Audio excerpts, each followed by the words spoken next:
Paz de Cristo, igreja. Que saudades, posso dizer de novo, que saudades. Que saudade. Como outro dia o José, o adolescente José Contreras, o espanhol usa uma outra palavra, né? Te estranho muito, né? Para nós seria te estranho, mas não é. Eu sinto saudade de ti, sinto falta, né? Assim, nós estamos na igreja amada e o Senhor vai permitir que nos encontremos em breve, para a sua glória, para o seu louvor, para juntos o adorarmos, o bendizermos, e com certeza estaremos todos mudados, todos diferentes, porque esse tempo o Senhor está fazendo alguma coisa no coração de cada um de nós.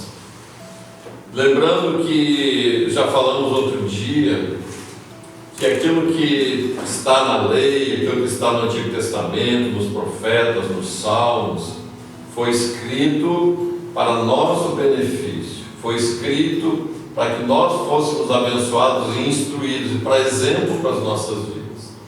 E hoje nós vamos ler mais um texto aqui do Antigo Testamento, da Antiga Aliança, né? Que fala de um trecho da vida do profeta Eliseu, quando ele já estava doente, quando ele já estava no final da sua vida, logo depois ele iria falecer, e ele recebe a visita do rei de Israel, do rei do norte, chamado Jeoás, que era filho de Jeoacás. Esse rei Jeoacás teve várias lutas contra os sírios, né, a atual Síria, os sírios, que se chama hoje, pela linguagem bíblica, chamados sírios. E houve tempo de amizade, como o tempo de Davi e Salomão, entre os sírios e os judeus, mas houve tempo também de contendas, e esse tempo era um tempo que um lutava contra o outro. E o rei Jeoacás, ele perdeu muitas batalhas, os sírios conquistaram muitas cidades, mas um dia ele clamou ao Senhor, ele suplicou ao Senhor, e ele não era um rei justo, ele era um rei que não temia completamente o Senhor, ele permitia adorações falsas, postes ídolos, e tanta idolatria que havia em Israel, que sempre deixava o Senhor irado com Israel, e vinha sempre a disciplina para ensiná-los a mudar o seu coração. E Jeoacás era um rei assim, mas alguma coisinha ele tinha, alguma chama, algo não estava apagado completamente. Ele sabia que havia um Deus em Israel, o verdadeiro Deus, o Criador de todas as coisas. E ele suplicou ao Senhor, e o Senhor mandou, aqui a Bíblia diz, não diz qual general, o nome do general, mas que ele suscitou ali um libertador, um herói que derrotou os sírios naquele momento, e eles recuperaram novamente suas cidades. Então, nesse contexto, Jeoacás morre, e Jeoás, seu filho, começa a reinar. Mas também seguiu um caminho errado, seguiu um caminho imperfeito, um caminho de idolatria, de fechar os olhos para o mal. Mas também, como seu pai, alguma coisa estava no seu coração ainda para com Deus. Então ele vai em determinado momento visitar o profeta Eliseu, e é o que nós vamos ler neste momento. Segunda Reis, capítulo 13, verso 14 até o 19. Segundo Reis 13, 14 a 19. Diz assim: Estando Eliseu padecendo da enfermidade de que havia de morrer, Jeoás, rei de Israel, desceu a visitá-lo. Chorou sobre ele e disse: meu pai, carros de Israel e seus cavaleiros. Então lhe disse Eliseu: toma um arco e flechas. Ele tomou um arco e flechas. Disse ao rei de Israel: retesa o arco, e ele o fez. Então Eliseu pôs as mãos sobre as mãos do rei e disse: abre a janela para o oriente, e ele abriu. Disse mais Eliseu: atira, e ele atirou. Prosseguiu, o profeta Eliseu falando: flecha da vitória do Senhor, flecha da vitória contra os sírios, porque ferirás os sírios em Afeca até os consumir. Disse ainda: toma as flechas, e o rei as tomou. Então disse ao rei de Israel: atira contra a terra. E o rei pegou e feriu a terra 3 vezes e parou. Então o homem de Deus se indignou muito contra ele e disse: 5 ou 6 vezes a deverias ter ferido. Então feririas os sírios até os consumir. Porém agora só 3 vezes ferirás os sírios. Então nós vemos aqui um rei que tinha alguma coisinha no seu coração voltada a reconhecer a grandeza de Deus, e Eliseu, como um profeta de Deus, um homem que falava a palavra de Deus, que tinha uma autoridade espiritual. Eliseu certa vez foi cercado por 50 guerreiros que queriam prendê-lo e levá-lo para a Síria, porque um dos conselheiros do rei disse assim: o rei chegou: quem é que está me traindo entre vocês? Nós vamos para um lugar e sempre os judeus estão nos esperando, nós vamos para outro e estão nos esperando, quem está me traindo aqui entre vós? Aí um dos conselheiros disse: eles têm lá o profeta Eliseu, que ele vê o que o rei está pensando no seu quarto e ele avisa o seu rei, e nós não conseguimos. E aí, então mande prender esse profeta, né? E eles tentaram prender o profeta, e o Eliseu foi cercado juntamente com o seu servo Geazi, e o Geazi ficou apavorado, né? Mas o Eliseu disse: não, muito mais são os que estão conosco do que estão com ele. E orou ao Senhor dizendo: rogo ao Senhor que os firas de cegueira. E aqueles 50 homens ficaram cegos e ficaram ali nos cavalos e caminhando, e não sabiam para onde ia.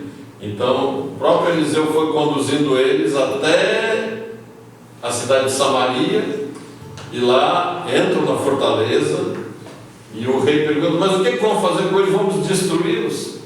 Não, vamos alimentá-los bem e vamos mandar eles de volta, dizer que nós temos boa vontade para com o rei da Síria e que nós estamos preparados, né? Então eles são mandados de volta, e eles ficam atemorizados por saber que Eliseu era um homem que tinha um discernimento, uma visão espiritual tão grande, né? Então Eliseu, já no final da sua vida, ele continuava a mesma pessoa. Você que está vivendo, hoje é um jovem, amanhã ou já é uma pessoa mais madura, está na faixa aí dos 35, 45 anos, ou já está chegando perto da terceira idade, da melhor idade, como nós aqui. Em todo tempo há uma graça de Deus para você viver um evangelho, viver uma graça de Deus, ter autoridade espiritual, ter sabedoria, ter aquilo que todo cristão deve ter, a presença do Senhor, como foi falado pela pastora Heloísa, a presença do Senhor no seu coração. E Eliseu, não se diz a idade dele aqui, mas devia ser perto dos seus 80 anos, ele estava doente, a Bíblia diz que ele ia morrer, mas ainda havia nele uma graça, ainda havia nele uma sabedoria e uma autoridade. Então esse rei Jeoás o procura, né? E aí tem esse episódio que nós lemos das flechas, né? A flecha tem um simbolismo, o arco e a flecha tem um simbolismo na palavra. Pode significar os nossos filhos, né? No Salmo 127, 128, fala que os filhos são como flechas na mão, na aljava do valente, né? Na aljava do depósito das flechas. Uma aljava, daquele tempo antigo, ela poderia armazenar umas 25 a 30 flechas, né? E o rei, aqui segundo Eliseu, lhe abençoa primeiro. Vejam bem a sequência das coisas, né? Então, voltando às flechas, não quero sair por um galho e sair do texto central. As flechas podem significar nossos filhos, também significam a nós mesmos, nós como flechas na mão do nosso Deus, sendo lançados e enviados para determinadas missões. Não quer dizer que você tenha que ser um missionário, mas que você tem sempre uma missão diária que o Senhor quer enviar como uma flecha em direção a determinado alvo, para ali a sua palavra chegar, ali a sua vitória chegar, ali o seu poder ser mostrado. Você é como uma flecha na mão do Senhor. Esteja sempre disponível para ser lançado pelo Senhor. E também pode significar, né, como já temos na missão, esse tipo de palavra que o pastor Glaucio viu, que alguém lançava daqui no Brasil flechas em direção à Europa, e a flecha, quando caía na Europa, ia incendiando aquele continente, mostrando que a obra missionária pode atingir alguém além dele, outros serem mandados para lá e levarem a palavra de Deus, assim como o pastor Manuel irá para a África como uma flecha, né, do Brasil lançada para lá, para incendiar pelo poder do Espírito Santo, pela glória de Deus, pela graça de Deus, aquele lugar, levando a salvação, a mudança, a transformação e a esperança para aquele povo tão sofrido. Amém. Então, a flecha tem sempre esse simbolismo. Mas vejam bem que antes do profeta Eliseu dizer para o rei lançar a flecha, ele diz: pegue aí as suas flechas e seu arco, que é sua mão. E aí ele pegou a mão do rei com a flecha e abençoou, disse assim: flecha da vitória do Senhor, flecha da vitória contra os sírios, porque ferirás os sírios em Afeca até os consumir. Ele pronunciou essa bênção. E ele era um homem que a sua palavra acontecia, se cumpria, porque a presença de Deus era sempre grande em Eliseu. Desde que ele começou a seguir a Elias, ele foi recebendo a graça e a unção. Quando Elias é levado aos céus, ele estava presente, ele herda a capa de Elias, a capa como símbolo da unção, do poder, da graça que havia na vida de Elias, passa para Eliseu, já que ele pediu a porção dobrada do poder e da autoridade que estava sobre a vida de Elias, porque os desafios que ele enfrentaria eram maiores ainda que os que Elias tinha enfrentado. Então ele tinha autoridade ainda nessa idade. Ele abençoou o rei, e essa bênção foi algo que era para se cumprir, que era para ser entendida pelo rei, que era para ser considerada com toda a responsabilidade pelo rei. Então, inicialmente, ele abre a janela para o lado do oriente, aqui para o lado do sol, e lança ela, que era a direção da Síria. Lança essa flecha, e aí ele pronuncia essa bênção, essa vitória de Israel contra os sírios. Ele descarregaria a sua aljava, né? Ele pegaria uma atrás da outra e descarregaria no solo as suas 25 flechas.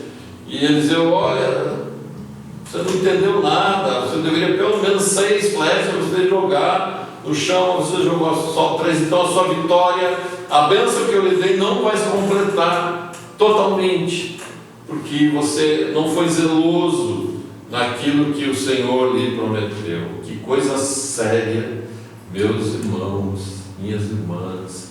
Deus tem muitas promessas para nós, mas da nossa parte tem que haver a fé crer nessas promessas e tomar a postura de quem crê, ter o fruto daquele que tem fé no Senhor, que não confia no seu braço apenas, mas confia tão somente no Senhor, na força do seu poder. Como disse Paulo: no demais, irmãos, fortalecei-vos no Senhor e na força do seu poder, revestidos de toda a armadura de Deus.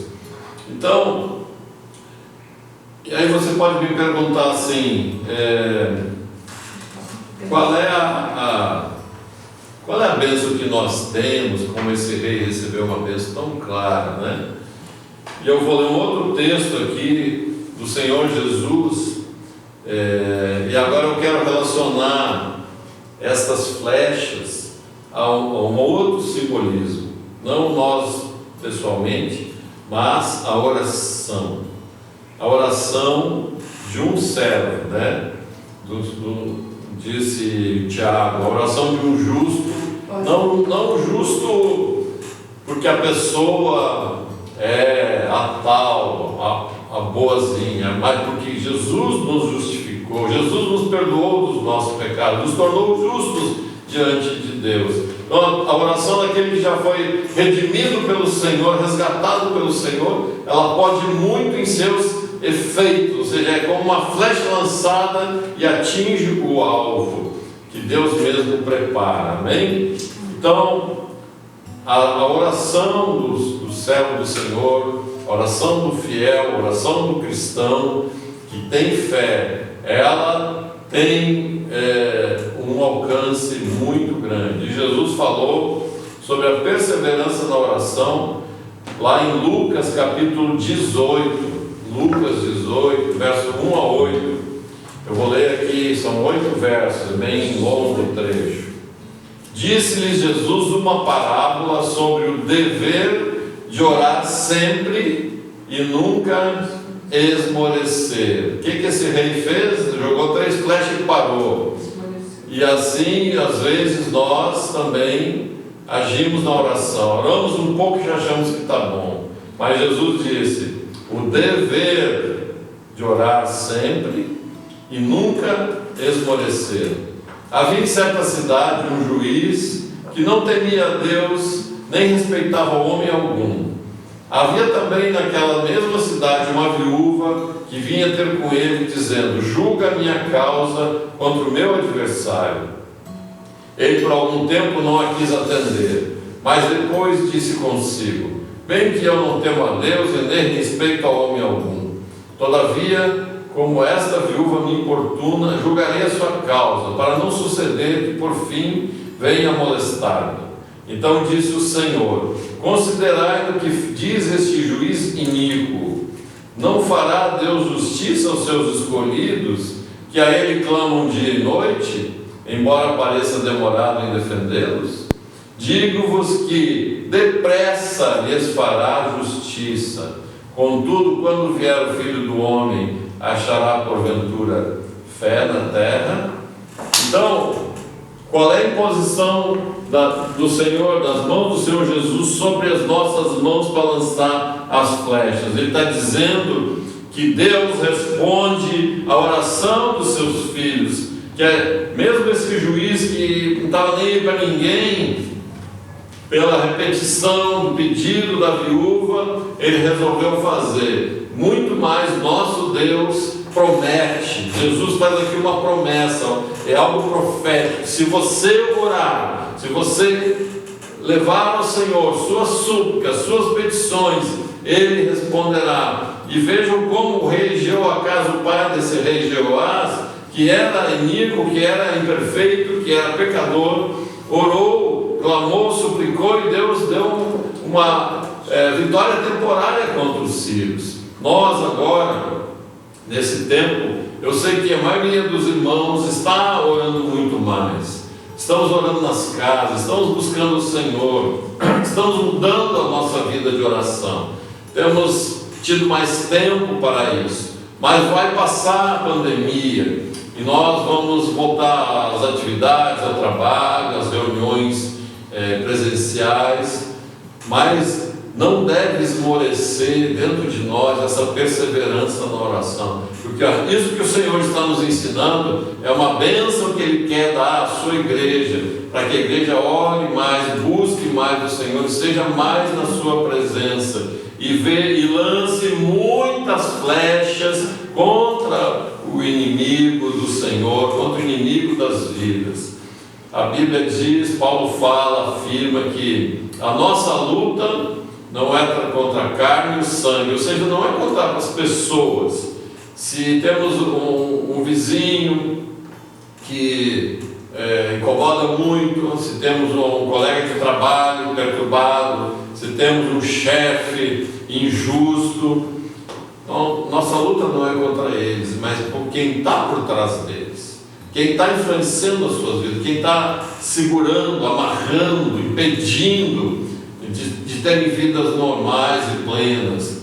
É contra esses demônios, contra esses espíritos malignos, contra a potestade do mal que nós temos que orar e pedir que o Senhor traga a vitória, que liberte, que opere um milagre. E cada oração dessa é uma flecha que é lançada. E o Senhor Jesus está dizendo aqui: perseverem, lancem flechas o tempo todo. Nós vamos terminar essa pandemia, irmão, mas a situação no país não vai ser fácil. Vai ter momento muito complicado ainda pela frente. Não sei quanto tempo nós vamos viver em tensão, em preocupação por causa da situação do país. Mas é tempo de não esmorecer. Não é pronto, eu orei na pandemia, Deus resolveu, Deus agiu, já estamos de volta ao trabalho, quem perdeu o emprego conseguiu de novo, e aí esmorece, como o rei teve preguiça, não teve zelo de continuar lançando aquelas flechas. Nós devemos, no momento que parar essa pandemia, que toda a igreja pudesse reunir, muito mais ainda nós vamos ter que orar, porque o inimigo vai tentar nos afrontar. Vocês ficaram buscando o Senhor, né, na casa de vocês, todo mundo lá fechadinho. Agora vocês vão ver, vocês vão enfrentar a realidade, vocês vão enfrentar o trabalho, dia a dia. Agora eu quero ver, né? E aí você levante as suas mãos ao Senhor e diga: Senhor, Tu és meu Deus, Tu me deu emprego, Tu me deste a família, Tu me deste o sustento, a Ti eu me volto. Senhor, eu confesso minhas falhas, mas Te busco de todo o coração. Senhor, abençoa meu vizinho, em misericórdia dele. Senhor, abençoa meu colega de trabalho. Senhor, muda o seu coração, que ele seja livre dessas ataduras malignas. Senhor, abençoa meu colega na faculdade. Deus, que tem ciúme, que tem inveja. Senhor, que ele mostre, que ele conheça o Teu amor, que eu possa mostrar o Teu amor. E assim você vai orando e vai continuando, e vai lançando flecha, e o Senhor vai dirigir essas flechas para o alvo certo, porque dele vem a promessa de que, se orarmos sempre sem esmorecer, Ele vai responder brevemente. Como disse Jesus aqui: digo-vos que depressa lhes fará justiça. Amém? Amém. Que coisa maravilhosa, né? O Senhor Jesus pronunciou essa bênção.